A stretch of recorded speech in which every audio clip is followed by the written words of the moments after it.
जनरही कुमार ओहने माजा मार छोड़ी तबे पलंगिया हिलता। जनरही कुमार ओहने माजा मार छोड़ी तबे पलंगिया हिलता।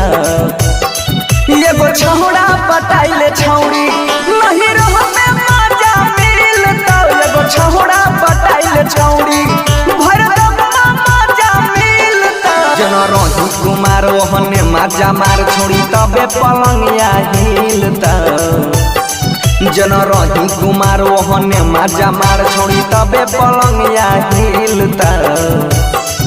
एगो छौड़ा पटाइले छौड़ी नहीं रहबे माजा मिलता। एगो छौड़ा पटाइले छौड़ी गेहूं बच के माजा मिलता। लभर बनाइले गे छौड़ी लभर बनाइले गे।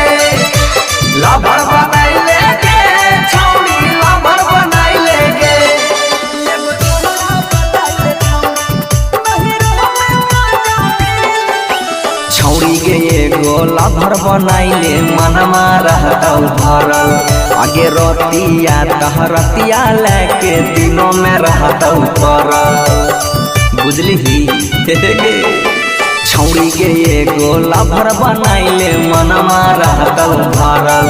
आगे रतिया तहरतिया लेके दिनों में रहतौ परल। छौड़ी करे टराई खूब होतो बड़ाई हेगे तबे सुरतिया खिलता। छौड़ी करे टराई खूब होतो बड़ाई हेगे तबे सुरतिया खिलता। एगो छौड़ा पटाइले छौड़ी नहीं रहबे माजा मिलता। एगो छौड़ा पटाइले छौड़ी गेहूं बच के माजा मिलता। सैया बनाइले गे छौड़ी सैया बनाइले गे। सैया बनाइले गे छौड़ी सैया बनाइले गे।